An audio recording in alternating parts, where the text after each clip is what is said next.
Well, hey everybody. Hi, welcome to Fourth Watch Files with Carl Crew.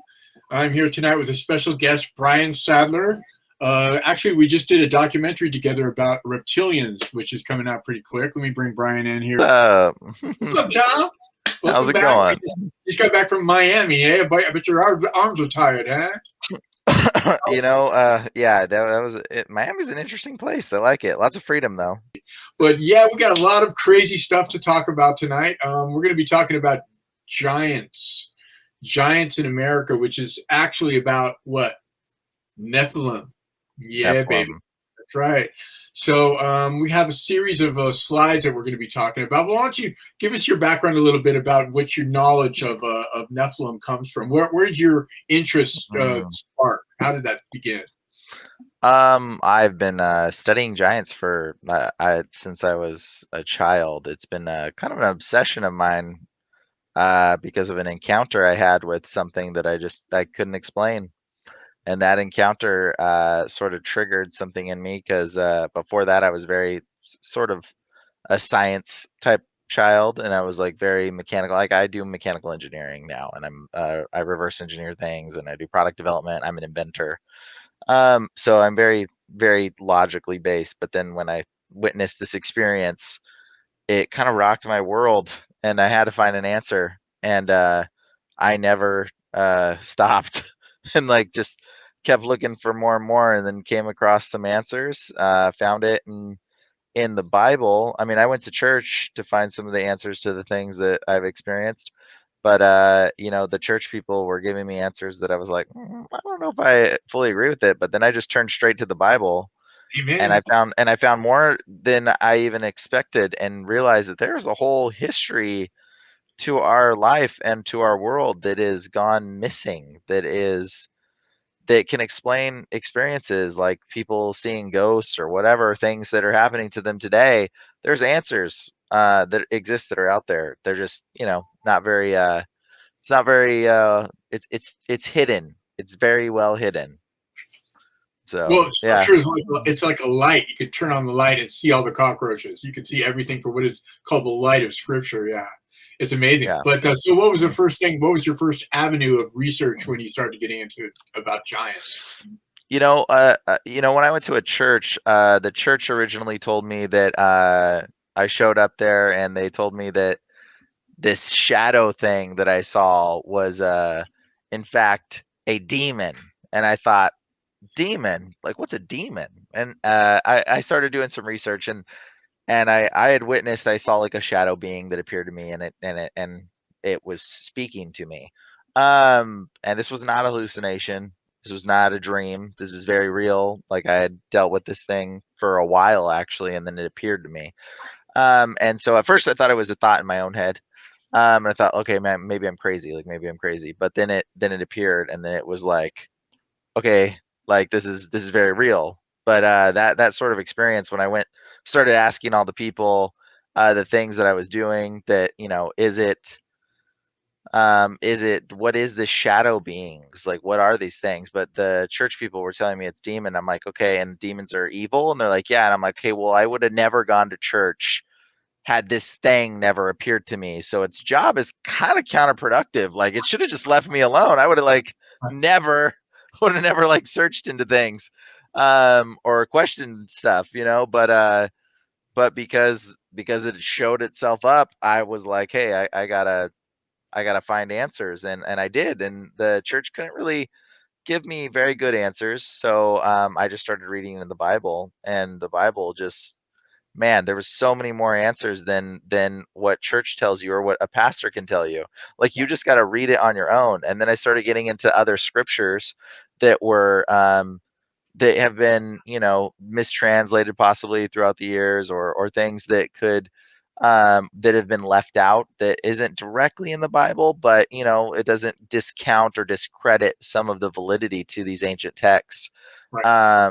And so I started reading some of that, and in these scriptures and in these components, I found so much truth and so many answers to the things that I had experienced, that the church just wouldn't naturally have answers for. And I went to a lot of different churches. I went to like Muslim,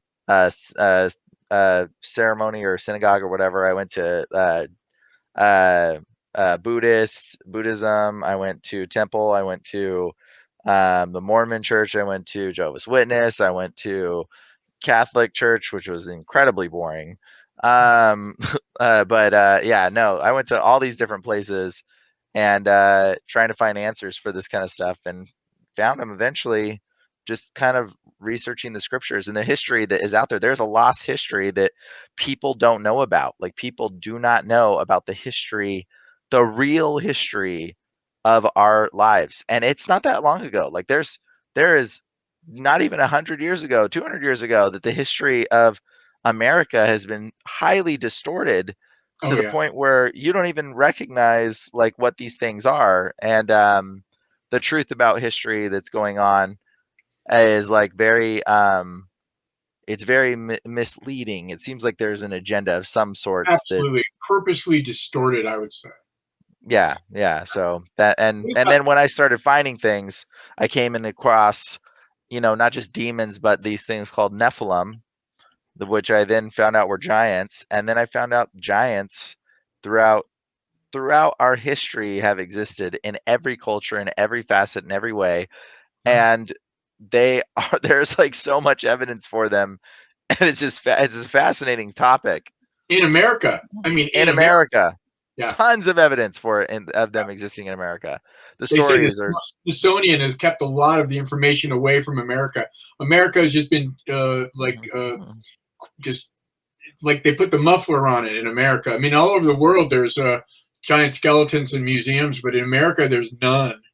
And but they Yes. keep finding stuff. They keep finding stuff, and many of the big giant skeletons were found all over the Midwest. And of course, then there's all these Grand Canyon. They're finding all these giant structures and all kinds of artifacts in the Grand Canyon that they can't explain. A lot of them are Egyptian too. Have Yeah. Egyptian style to them. Yeah, fascinating. So let's talk about see the thing about when you research in Scripture. Hmm. The Bible is not like any other book. It is the word of God that was passed, that was Hmm. inspired through man. Man didn't write the Bible. God wrote the Bible through man. So Hmm. it is inerrant. I mean, there's no Hmm. errors in it. I And would there say in the original text for sure, right. And there but was a there's translations. There's well, I mean, they say that yeah, everything's been changed, with the King James. Mhm, Well, literally, when you look at the King James and the earliest texts, Aramaic mhm, and the Greek, they're the only things that are slightly mhm, changed are the numbers. Like the gist of the mhm. gospel has never changed. There's so many things that are absolutely 100% the same that they can't. It's an invalid argument.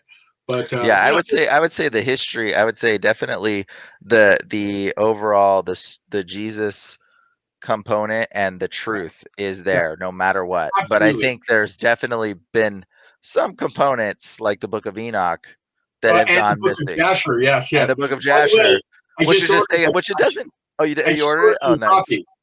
I just nice. ordered you a copy of Jasher Yes. Now, yesterday. now, now, the important thing to know about that is that it doesn't take like knowing the history, knowing the Book of Enoch, and knowing these things, and reading through the Book of Jasher or whatever. It doesn't necessarily take away from the truth that Jesus Christ is the It's answer to zero. everything at all. It Zero. takes no truth away, but So, but it does give you some insight into what really. And here's the important part. I like to give this analogy. It's like when you want to know someone, right? Like, because we want to know God. right. Okay. So if you want to know someone, you want to know the things that have happened to them. You want to know their past, their history, the stuff they've gone through. And you want to kind of like know these experiences. Like if you were dating somebody and they're like, oh man, yeah, I dated this one guy and this person really hurt my feelings and they did this thing to me and it was miserable. You're like, well, tell me about it. I want to know that story because I want to know you. So that way you can say, I know them. So in the same sense, we want to know God. Like I feel like I want to know the stories and the history, the correct Absolutely. history of the things that God has dealt with in the past, and the things that Absolutely. God has responded and how He's responded to these things. Because a lot of times when you just read some components of Scripture without the full understanding, you might get this perspective of God that might make you question is like characteristics of God. Like there's a part in the Bible that talks about like God says, kill every man, woman, and child. When he goes into the promised land. But like if you read that without knowing the book of Enoch, you Right. might be like, man, God's so cruel. But Yeah. when you read the book of Enoch and you understand that those man, women, and children don't go to heaven or hell. They Right. are Nephilim Strange flesh. spirits. There are excuse me. The sorry, my friends over here is just jumping in.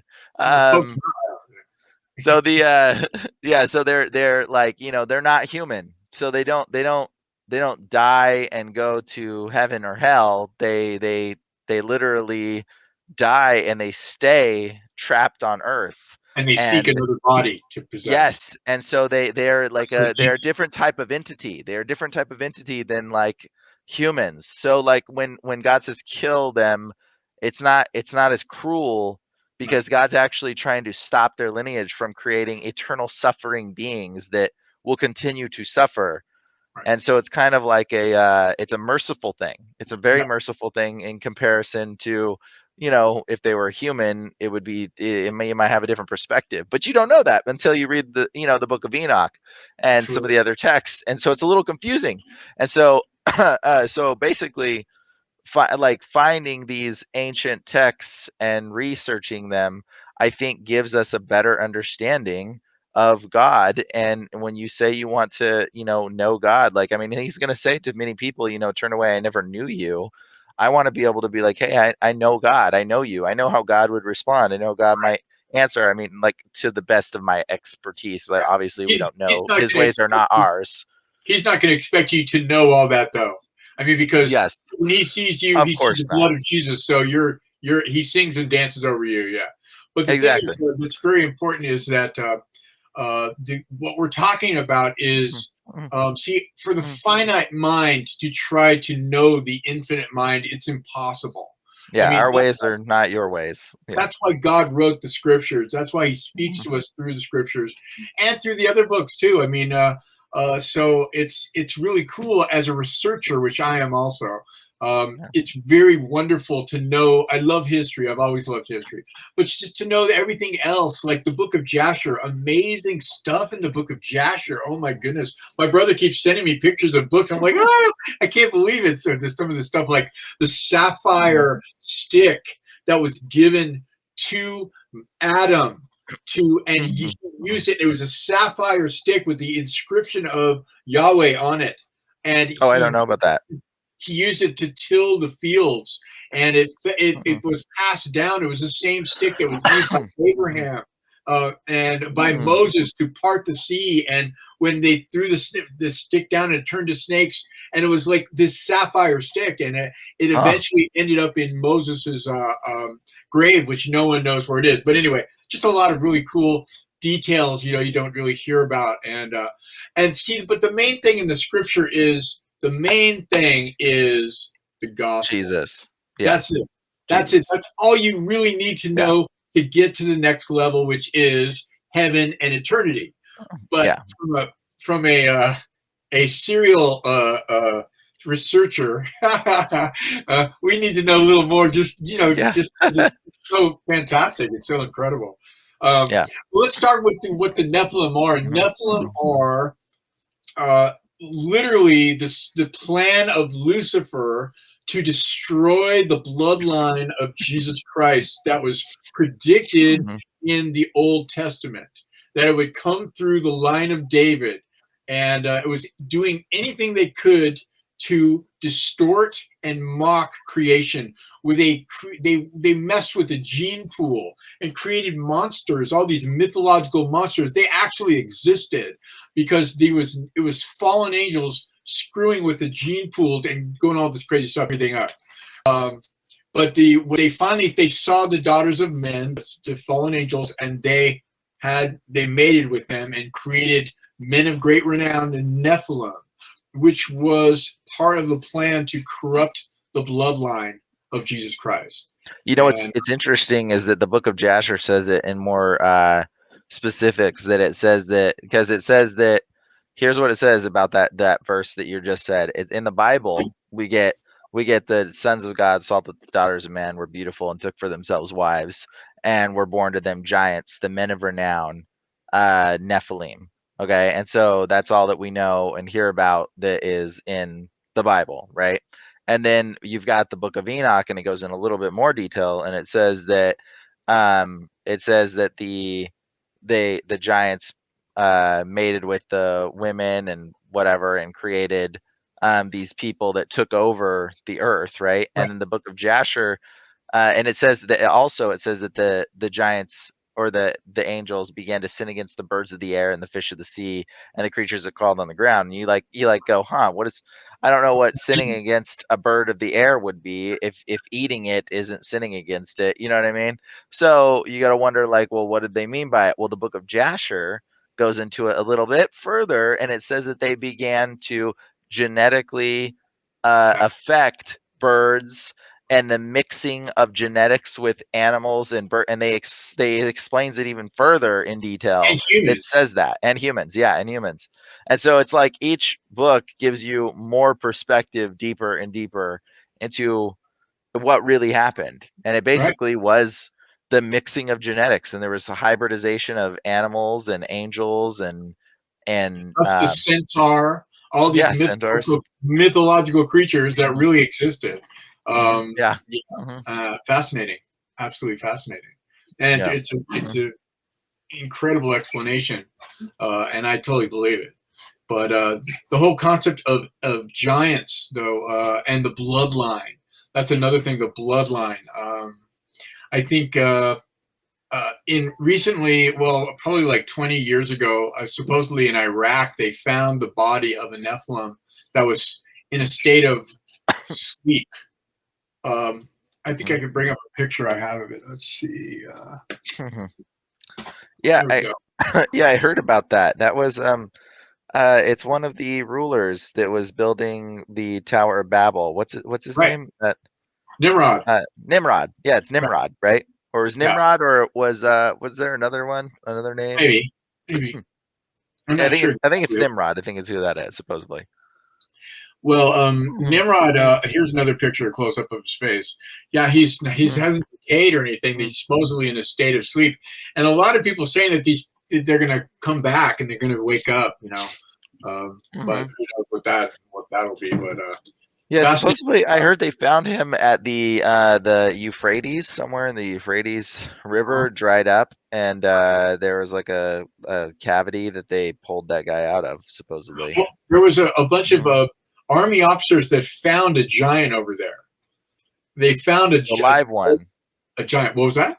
The live one that they fought, or that? Oh no, that was live. That was actually they do an interview actually. You can talk to it, and it's really interesting story actually, because the interviewee, one of them is the pilot who flew the plane, Yeah. gets interviewed about that experience, and the other two interviewees are two people that actually fought and killed that guy.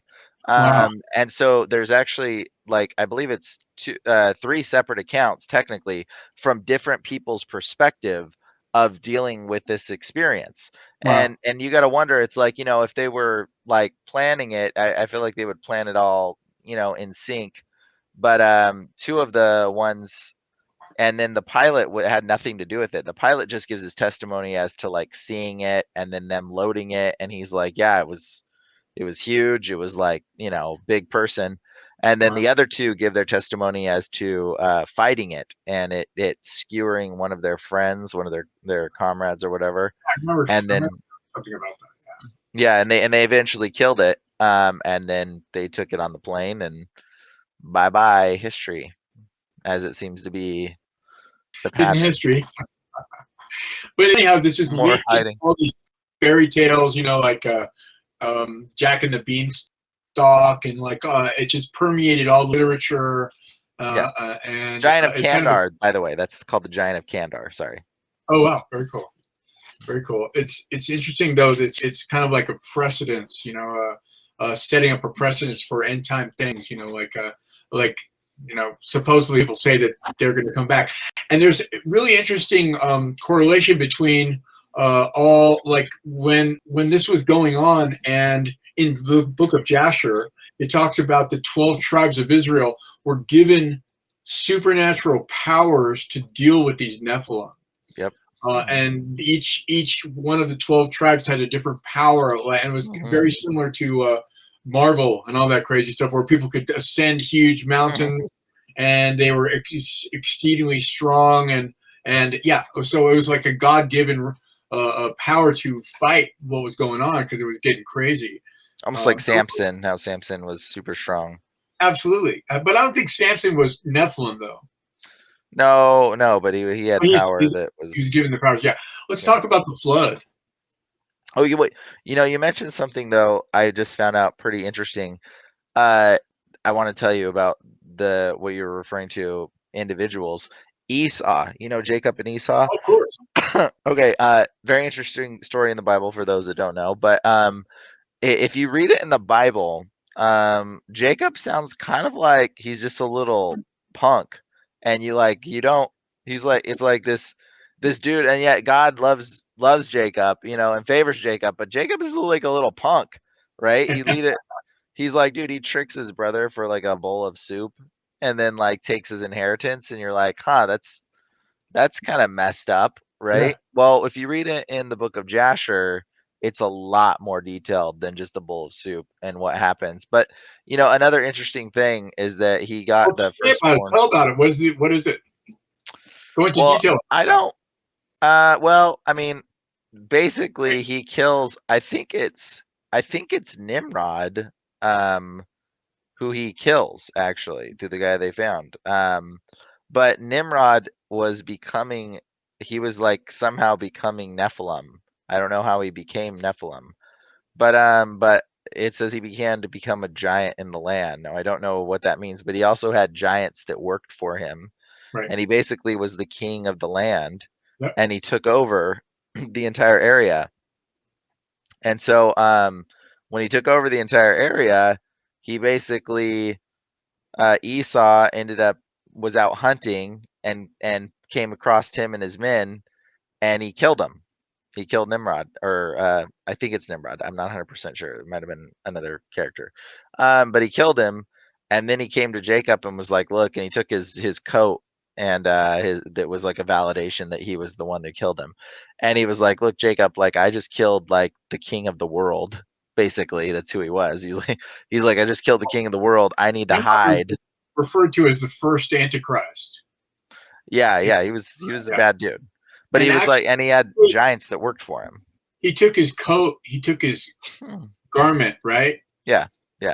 And that garment was something valuable too. I think it was like something that was the garment they referred to in the book of Jasher. That was the original garment sewed by God for Adam after he sinned. It gave Nimrod invincibility for a while when he had it.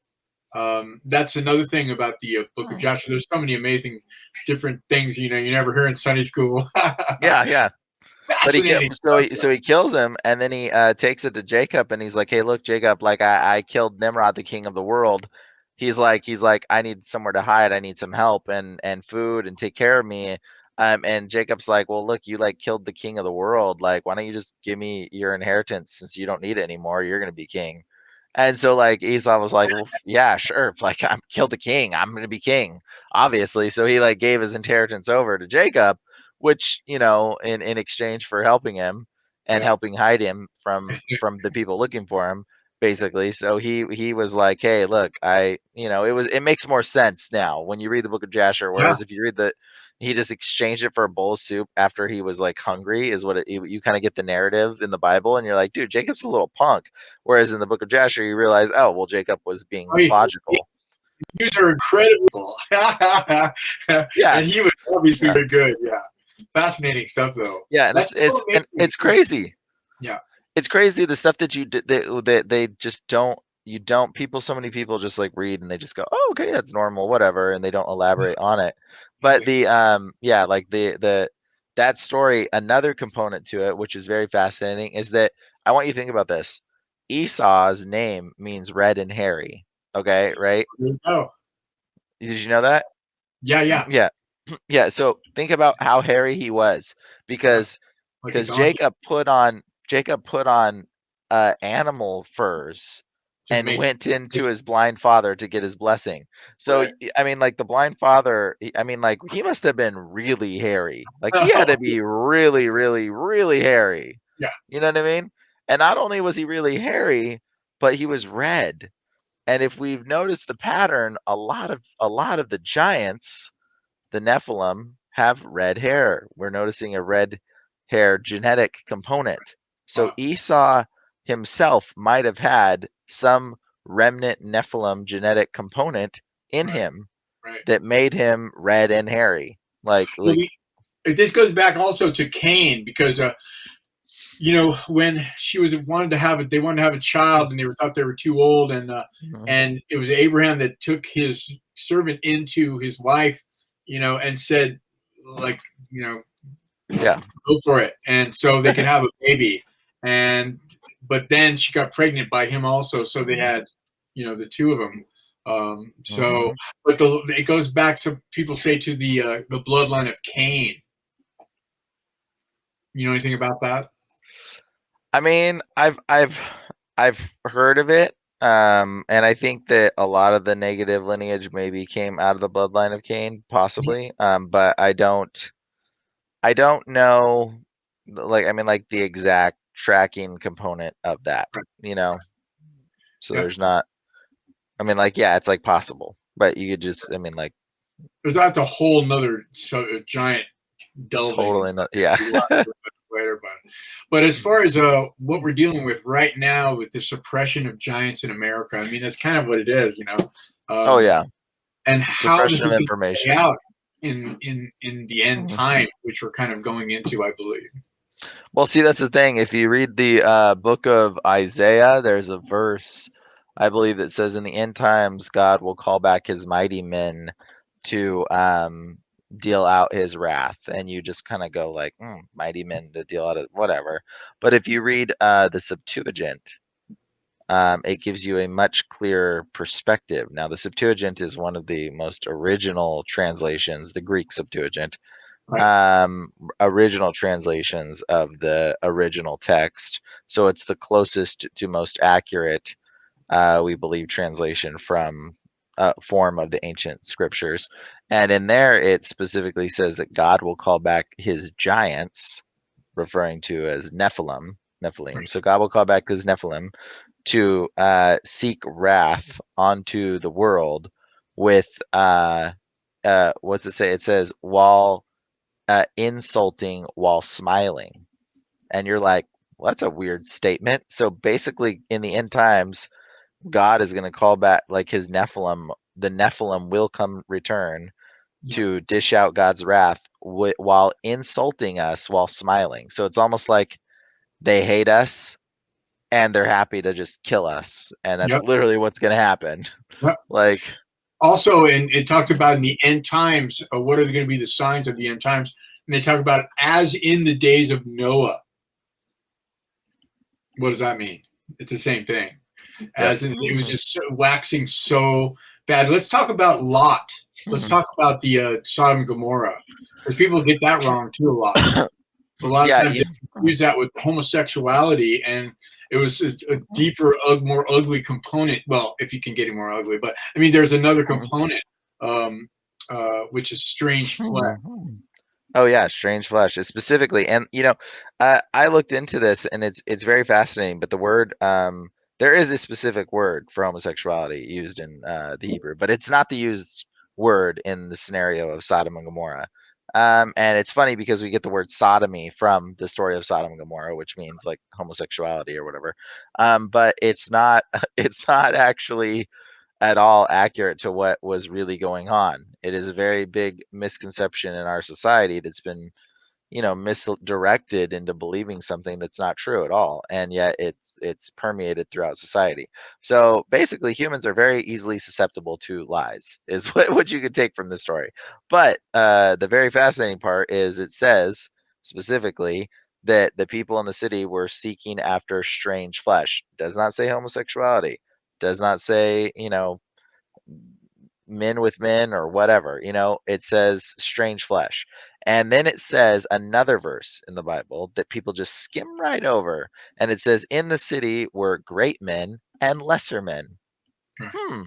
And you just go, oh, whatever, great men, sure. Well, the word great men is the same great men that were born to the children, the Nephilim.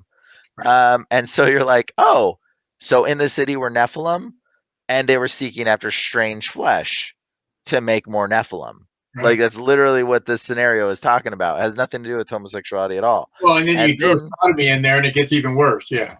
yeah, exactly. Like maybe they were, but like that was not the point, and that's not the reason why God Right. was destroying the land. Right. God was destroying it because of the Nephilim. It had nothing to do with them being homosexual. And From then what the say what? corruption of the bloodline. Yeah.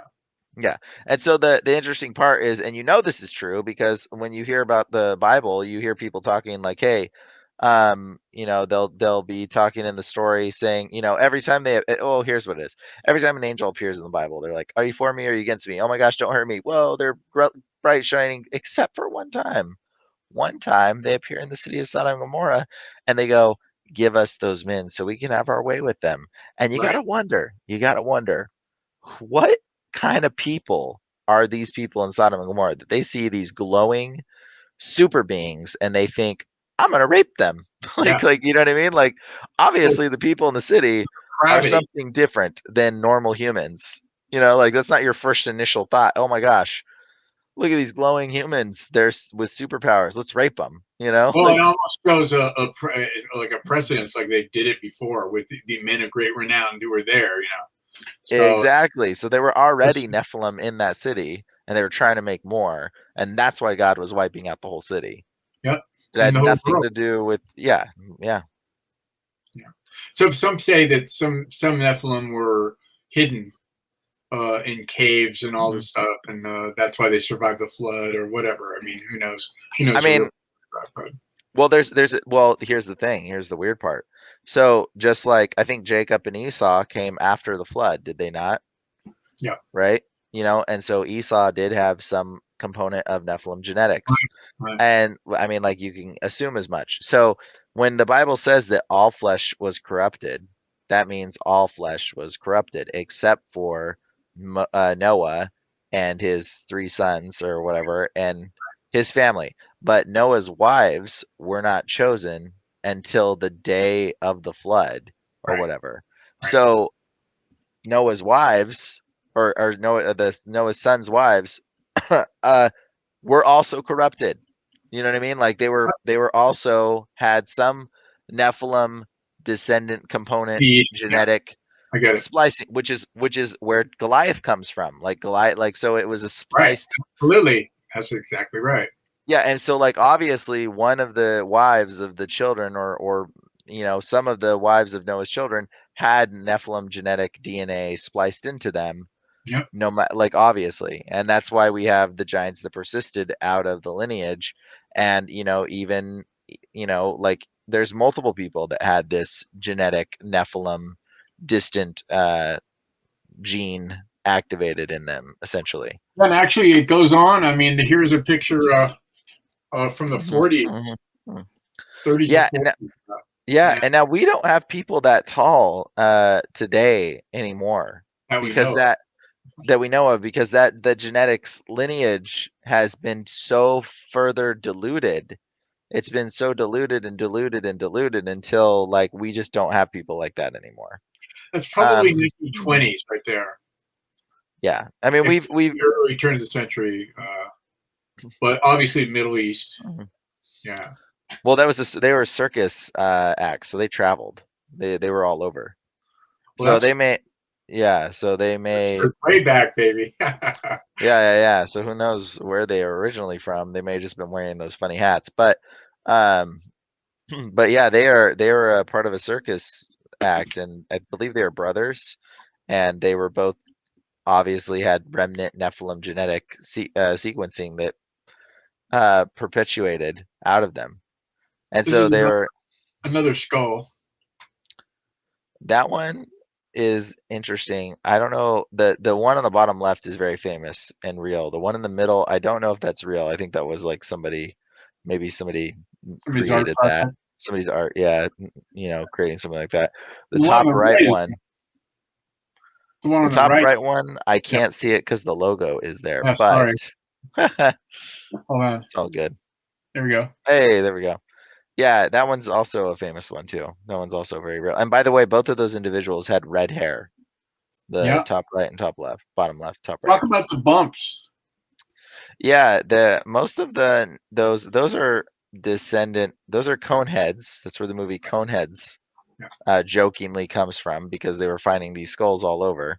But those are like those brain cavities on those skulls have twice the brain cavity of a normal human, Right. and twice the brain cavity. So their brain is exceptionally large.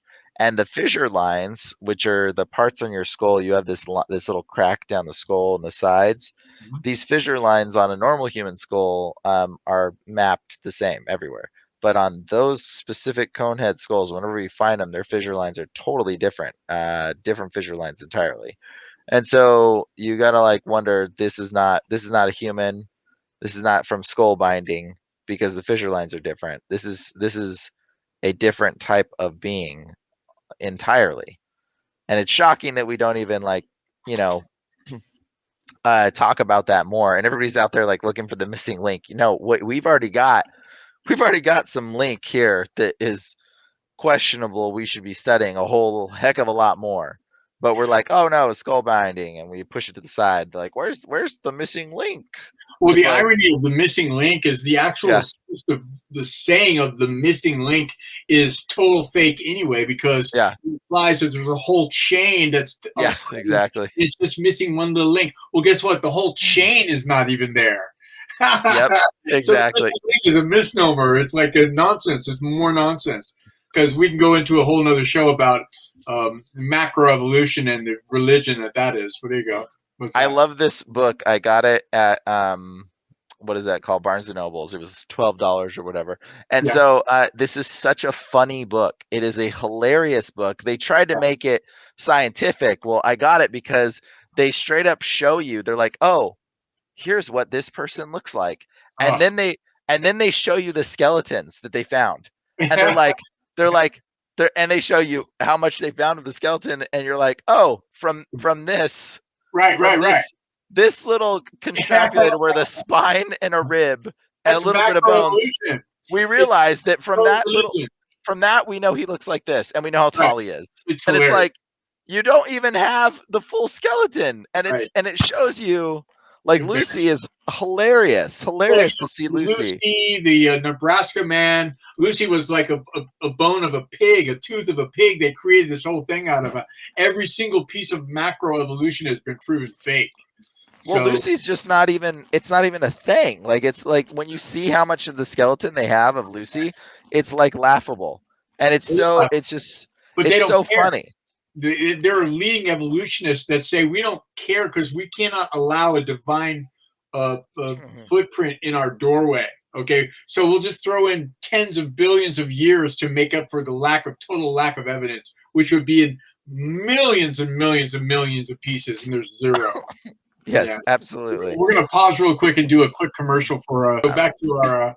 That was an amazing, hilarious book.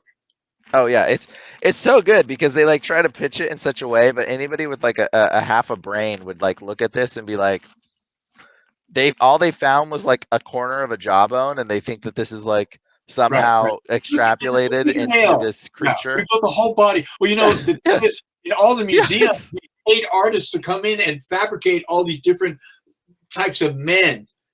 Like going back to the apes. I mean, it's all complete artist fabrication. Yeah. And they look stupid. They look really, really stupid. And you I and you know. and you wonder, like, Embarrassing. you Mhm. Yeah, you just got to look at it and you're like, man, obviously that's not how that thing looked, and that looks incredibly stupid. Like, you can like you just look at the way the genetics and how beautiful and the way shapes are and the things of animals are in society today. I mean, I don't, maybe I have a biased opinion because I'm an artist and I've had to draw artist renderings of things. Well, I think But it helps you. Speaking of art, this is a artist Mhm. reproduction of a Nephilim skeleton. Yeah, I think that was in France. I think they exhibited that. I'm not He's from 100% sure. France. Yeah.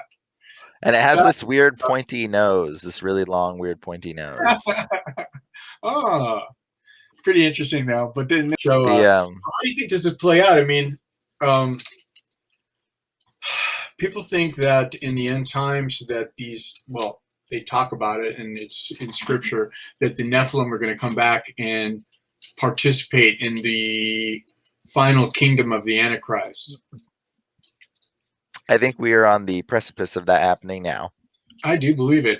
I mean, there was a video the other day that was showing some of the huge people like in the royal family talking about he, referring to he. I sent you that clip, didn't I? Yeah. He I was think there. so, yeah. He has trillions of dollars, and he this and he that, and it was a veiled reference to some person standing that hasn't been revealed yet, who's going to, part of the Great Reset. So that's going on, and yeah, I mean, once again, it says very clearly in Scripture to fear not.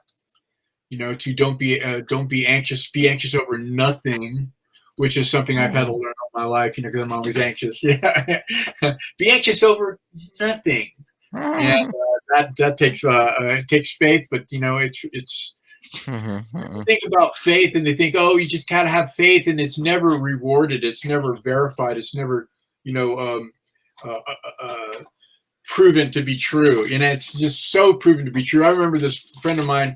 He has some pretty dark spiritual beliefs and stuff, and we were talking about praise. And he goes, well, the Lucifer was so just tired of praise. He's tired of praising God. He just wanted to praise. He wanted to praise himself. It's like, when all these people just constantly praising God, what a drag, what a boring thing. And that is, I thought that was like the assumption that praise is a one-way street. And it's not. It's not, because when you start going to praise, that's how the children of Israel fought against the gates of Jericho. They made the whole city fall to the ground by just praising and singing and marching around it. Okay, that's how powerful it is, and there's it's interaction. It's yeah. So I thought that was always really interesting that he didn't understand the concept of a two-way street on that. And I think that was very Luciferian in it came right from the enemy. That concept. So fascinating stuff, though. But so where do you think all this is going to go, Chow? Oh man. Straight to heaven, baby. Yeah, I mean, with the way things are going, I'd say, you can see it in our media. It's the directions pointed very much clearly there. I mean, I don't know if you noticed, but there's this show on Netflix called Love. I think it's Love Something Robots or Love, Death and Robots or something like that. Oh, that sounds like a sex, death, and it was a takeoff on Jack Parsons' book. Oh, okay. Yeah, well, it probably is. That's the title of the show, Love, Death, and Robots, or something like that. But you can watch it on Netflix, and it's very fascinating. And it's these animated shorts, but this is season 2 that just came out, and all of it, the whole series is agenda based, and it's the most, like, when you watch it with open eyes, it's subtly disturbing. Like, because there's a show that's literally about, one of the episodes is literally just about they found this giant body of this giant man washed up on shore dead, and like how would we react to it. Yeah. Excuse me, I got the hiccups. All right. And then yeah, and then there was another episode that's literally talks about like aliens coming through portals, and that there's another episode that again is about like basically the mark of the beast, and it like straight up like the end times, how like, if you're not marked, there's like an assassin trying to kill people that is like they're the unmarked, he's like hunting them down. Wow. And it's like the episode, and it's kind of pitched like it's evil, but you're through the perspective of the evil person. It's weird. And then like just recently I think Pixar, I think it is, came out with this new movie about giants again, and they're giant monsters. I don't know if it's Disney or Pixar or one of the major components. It's these giant monsters that fight, and they're good, but they're good guys. They're the good monsters. Oh wow. And so they're like trying to like sort of prepare society with this idea that giants and monsters are Okay. friends. Just like Monsters Inc., you know, oh, the Right. monster under your bed is your friend, actually. He's Yeah. not a demon, he's your friend. Yeah. And then like you see all this happening, and there's like Sweet Tooth. There's this other show on Netflix that just came out called Sweet Tooth, which is about these hybridized Nephilim is what they Right. are, but they're Horns? with horns, a little kid with Yeah, I've seen horns. that. I've seen But they try to make it look cute. They try to make it look like, oh, it's so cute, it's wonderful, and he's the good guy, and he's gonna save us. The Nephilim are saviors, and so they're preparing society with this perspective because back in the day, and it's funny, actually, they do. If you type in Sweet Tooth into YouTube, Sweet Tooth hybrid, I believe you type it in, bird hybrid, they have a little like mini series video experiment that they created, and it's like, or not a series, it's just like this little promo thing they did, and they made a animatronic hybrid human bird baby that's in a cart that's like remote controlled, and it blinks and it looks real and it's got wings, and this woman is driving this thing around, this little animatronic that looks like real, like a real hybrid baby, and getting people's reaction to responding to this baby, this bird baby. And Wow. then like and they're filming the reaction, and the first question in the video is the world ready for hybrids? And it Wow. and you see that, and you're like, oh, no, that's Nephilim. And Yeah. it's very obvious, and it's fascinating that the clips that they show, because they specifically show nuns staring at this hybrid baby, and their reactions like, oh, and then they show a guy with a snake, which is like indicative of Lucifer, obviously, in this weird thing, or they just show a snake interacting with this. It's very weird. And then they show another woman who sees the hybrid baby and like does like the Catholic, oh, she's like, we're, Wow. and I saw that woman and I thought, you know what? If it was like just 100 years ago, that would be like the initial reaction of everyone. They would see it That's and be like, they'd be like, "Oh my God, what is that? It's evil, it's a demon." Like they would just immediately know. But nowadays, they're like, without "Oh, I 200 love years of it." 200 years of programming and brainwashing. Yeah. Exactly. So they see it and they're like, "I love it. It's amazing. It's great. This is a wonderful little So cool. creature. I want Our it to friend. fly. I want to hug it." Whereas, just 200 years ago, everyone would be like, "Burn that thing. That is a Nephilim. That is evil. I mean, That is a it's like the demonic same evil thing." making these dragons. They make dragons into this kid thing. Oh, you pet your dragon, train your dragon, dragon. Yeah. It's the Yeah, onslaught. well, they just have another new movie that Pixar just came out with, which is called Rubio, or I think it, where they're Nephilim sea creatures. They're hybrid humans that turn into these like mermaid creatures, and that just came out, and like you see it in everything now. And it's funny because like for the longest time we didn't have these, like we've had stories, okay, we've had like the oldest stories we have are hybridized human animal creatures, okay, Right. hybridized human animal creatures.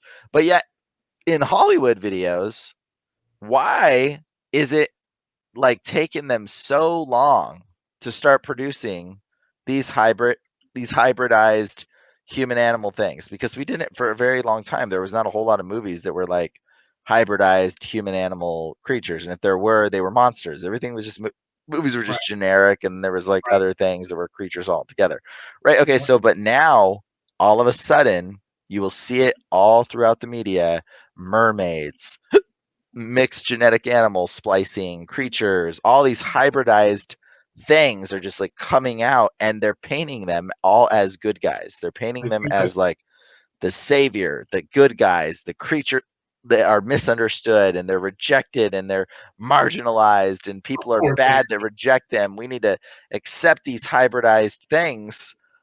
Help them. And they're, Yeah. yeah, Why don't you grab a bottle of water while I do a commercial real quick? go for it. Yeah, go for it. All right. You get some water? Yep. All right. Not sure if it'll help, but we'll see. Now I'm gonna get the hiccups now too. No, just kidding.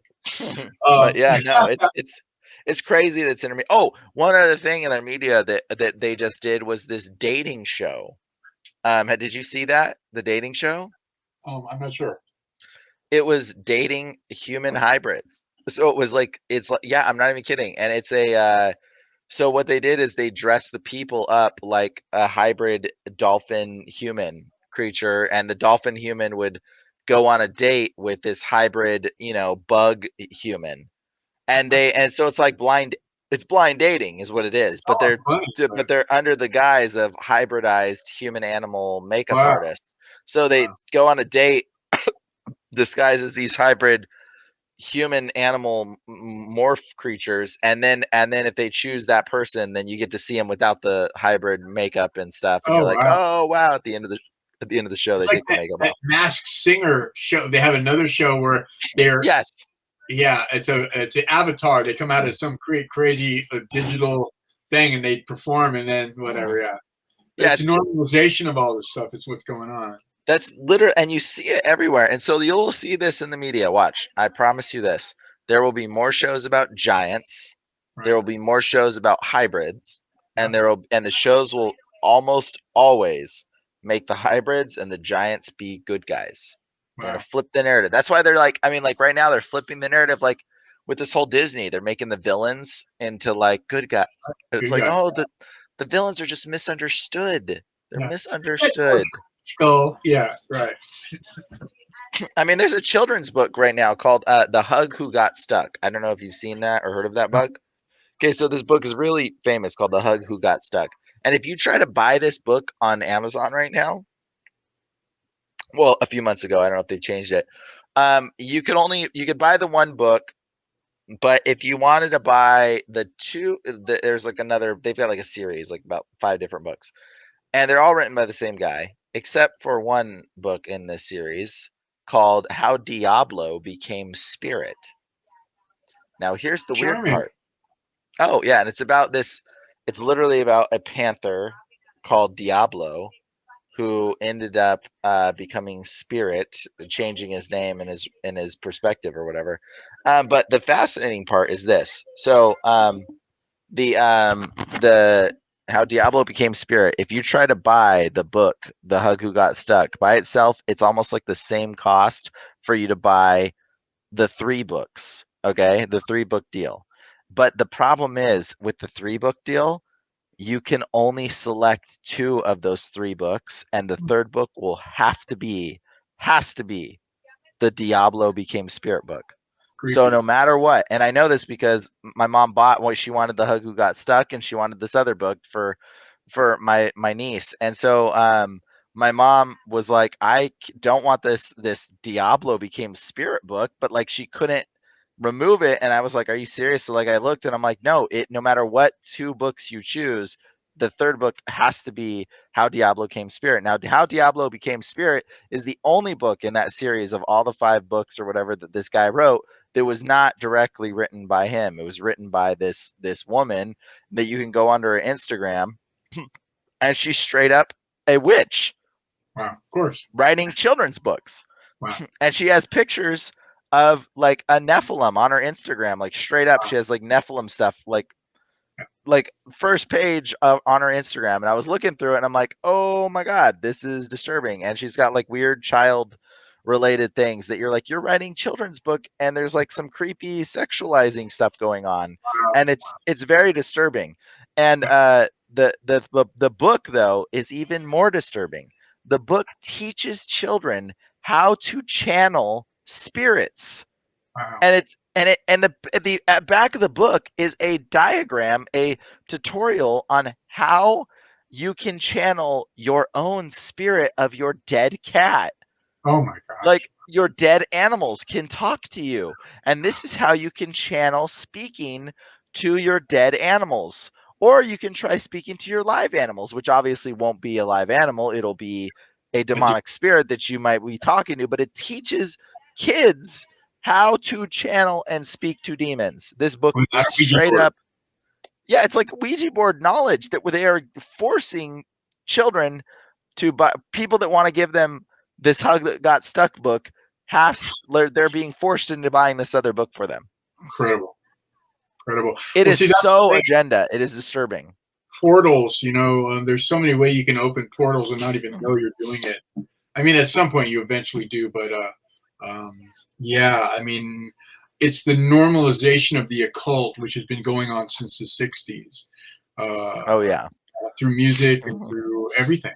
I mean, there was a guy, I think his name was John, and he was put into a mental institution and died in a mental institution, but supposedly he was from a huge family called the Collins from Europe, and he was flown over here, and he was actually a Satanist and Illuminati style Satanist, and he was flown over to America to be involved in the creation of a series of shows. One of them was Dark Shadows. And Dark Shadows was literally the history of his family, the Collins family, which was a family of witchcraft. And literally all the stories in there really happened. Wait, Dark Shadows, is that the funny one? Oh no, that's What We Do in the Shadows. The original Dark Shadows, that came over in the 60s with DeBar Barnes Collins and all that stuff. And it was just witchcraft coming in onto the main TV, Wow. Werewolves and curses and everything, but literally it was the actual history of this family of witchcraft that was from Europe, and he changed his name to come over here and produce. He was also deeply involved in a show called Bewitched, which was the normalization of witchcraft in America. Now, as a kid, that was one of my favorite shows. Like, woo, like, I was so excited about it. And I Dream of Jeannie, right?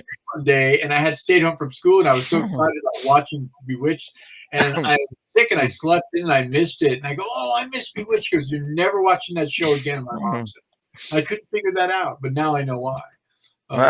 Once again, it was the normalization of witches, It's the normalization of witchcraft and all of the occult and Satanism. It's been going on for years. Oh yeah, of course. And it's funny because you see it on Instagram, like right now. Like I have all my friends on Instagram, but all my friends are all doing this. Like there's these devil filters with horns. They put the girls to have horns, and it puts this filter with like a pentagram and stuff. And like everybody's doing it. They're like putting these devil filtered pentagram horned video filters on their Instagram and making these videos, and it's like normalizing it to the point where it's like, oh, it's cute, it's stylistic, it's just a style, it's fun, they don't even it's know what cool. they're doing. And I'm like, bro, you're literally putting your face with like pentagrams and stuff on it. You think it's this funny filter, and all the girls are doing this because it's like, oh, it's a cute thing to do, put devil horns on yourself. And it's just like 24 million likes. Yeah. yeah it's just pentagram. Great. Yeah, exactly, right. So it's very disturbing because the world is so blind to the obviousness that's here. Like they don't believe it. They just don't believe. Like people don't believe. People don't believe demons are real anymore. People just the way of the cross is foolishness to them who perish, and also the enemy is making sure that they stay blind to the truth about it all. I mean, the biggest lie he ever told was that he doesn't exist, and create a little character with horns and a pitchfork, and it's ridiculous. And so it's that's just a cartoon character, it isn't real, so that's part of it too. But fascinating. That's a whole nother episode, baby. Yeah. So cool, man. I know we were supposed to talk about giants, but we didn't even. It seems like we talked more about the Bible. Pictures. We'll have to talk more about. We'll have to have another episode and talk more about giants in it than specifically. Go to some bloodlines. Yeah, and I can bring up some of the stories about Native Americans and how giants.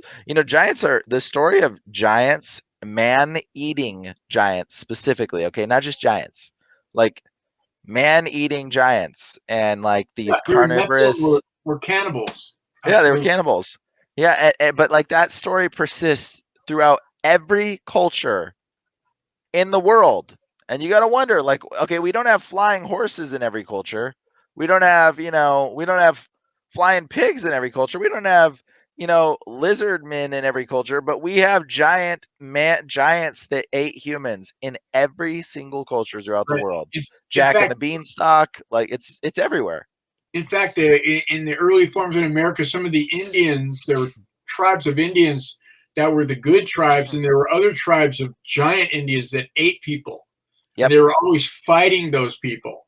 Oh my gosh, so many stories about Yeah, that. we gotta get into that one. Fascinating, man. It's been such a pleasure to have you on, dude. I look forward to the For next sure. episode. Yeah, we're Let's gonna do do that it. in about 5 minutes. Yeah. No, but Alrighty, seriously, man. please come back. Yeah, absolutely, and we'll talk more about the giants in history and the Native Americans because man, that subject right there, and then Christopher Columbus's original writings and Hernán Cortez and Sir Francis Drake and Magellan. Like people have no clue. They think that they grew up with these stories that they told you in school, and you think you know that the real story is, but the real stories are out there, and when you find them, it will rock your perspective of Gotta reality dig, baby. Gotta drastically. dig.